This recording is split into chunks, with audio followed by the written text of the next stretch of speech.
I recently had dinner at Soho Cafe in Baltimore, Maryland. I ordered the Korean short rib that was cooked to tender perfection with soy garlic mashed potatoes, collard green kimchi, and samjang gravy. What? Yeah, you heard it right. Collard green kimchi. So now I'm going to attempt to make this wonderfully delightful fusion dish. This will be a video in 2 parts. Keep watching so that I can show you my process for how I make collard green kimchi.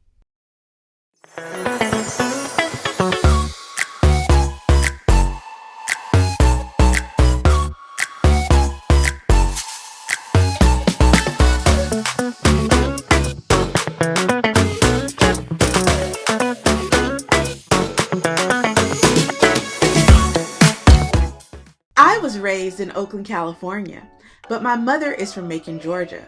So I always tell people outside of my house was Oakland and inside it was Macon, Georgia.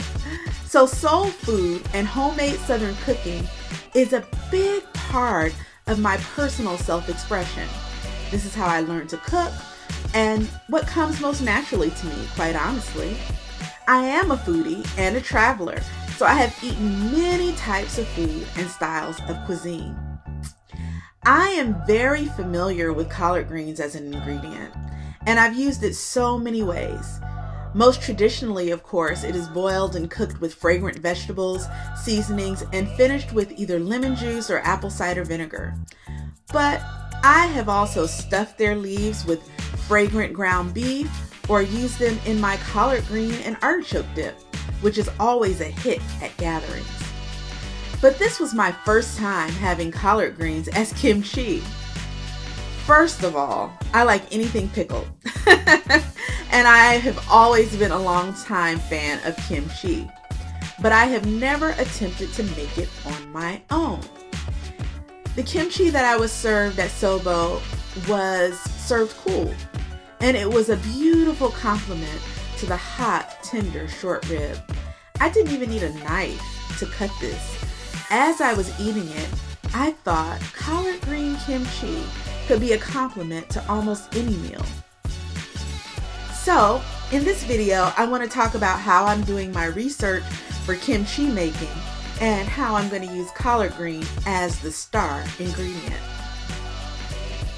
First of all, what is kimchi?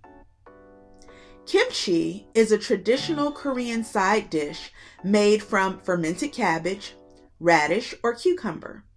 It is a staple in Korean homes. It can be eaten alone or incorporated into cooking.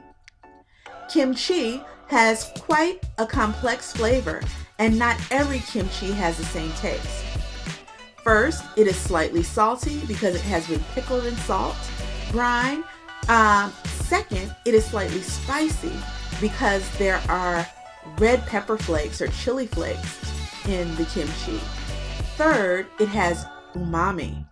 It is seasoned with Korean fish sauce to aid in the fermentation, and as time goes by and the flavor develops even more.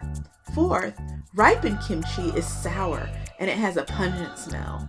And that's traditional kimchi. So how can we make collard greens into, and using some of the principles, I guess, of kimchi, but really staying true to the way a collard green actually operates? So a few of the things that I have learned in terms of the steps. First is brining.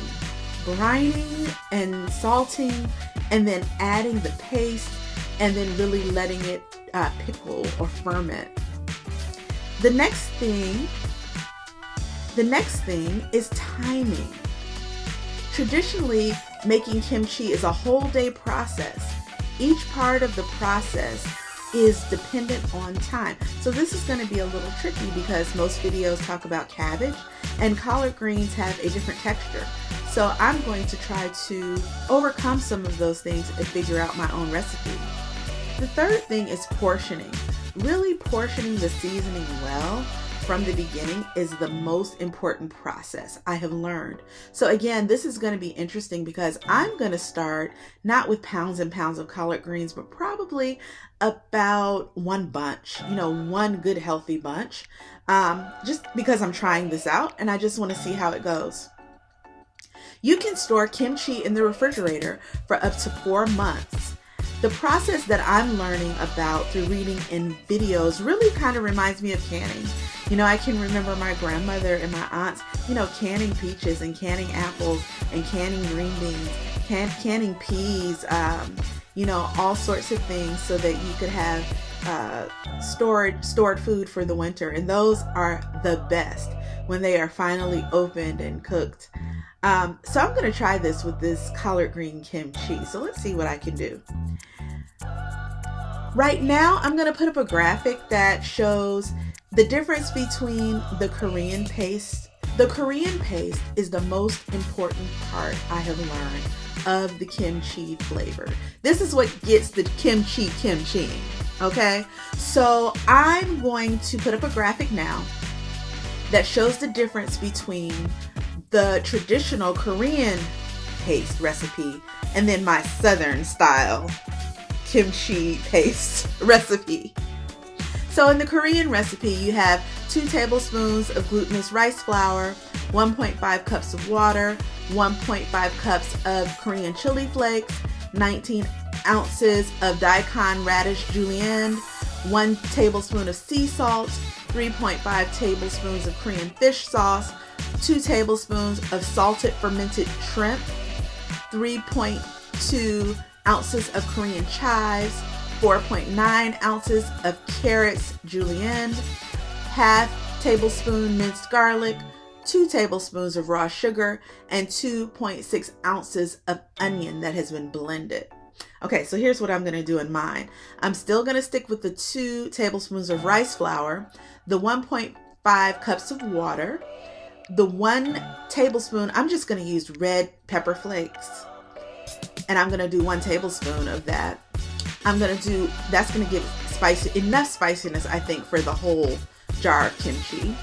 1 tablespoon of sea salt, 3.5 tablespoons of fish sauce, 2 tablespoons of regular chives, 1 tablespoon of minced garlic. So they only had half a tablespoon in the Korean recipe, but I'm thinking I want 1 tablespoon of minced garlic in mine.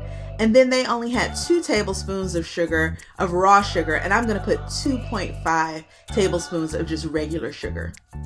I'm going to do 3 ounces of onion blended.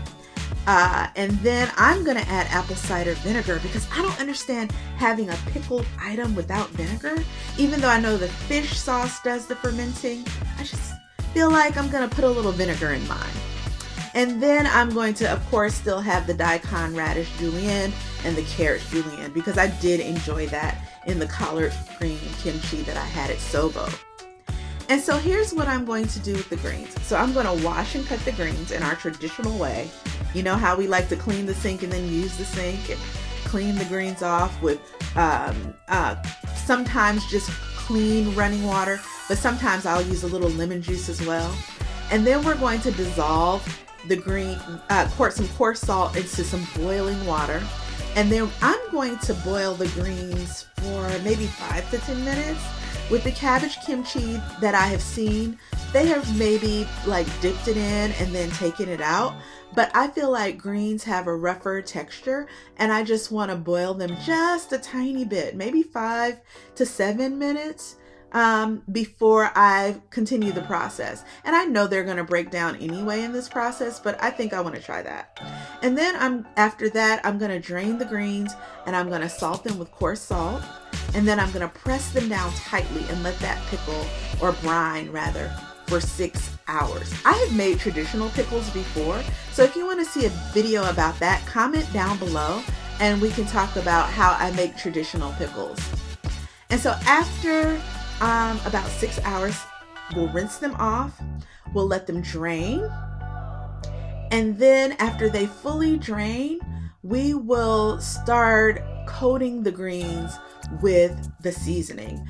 And I'm just going to put them in a bowl and just pour the seasoning in, and I'm just going to cook them. Traditionally, when it's done with cabbage, the cabbage is cut like into quarters, and it's the Asian style cabbage, so it's kind of long and vertical, and the seasoning is placed in between each leaf. But because these are cut greens, I think I can just dump the seasoning on, stir it up in a bowl, and let it all become incorporated and coated. And then it says put this into an airtight container for 24 hours, and you leave it out at room temperature. After 24 hours, you put it in the refrigerator for another 3 to 4 days. And then you get the chance to eat it. I know I'm going to be tasting it in between all of these steps. So stay tuned for that I'm going to video all of that as we get into our collard green kimchi. So right now I'm going to start gathering my ingredients, and I will let you know how this works. So in part 2 of our video, we are actually going to attempt to make the collard green kimchi. So stay tuned for that, and thanks for watching.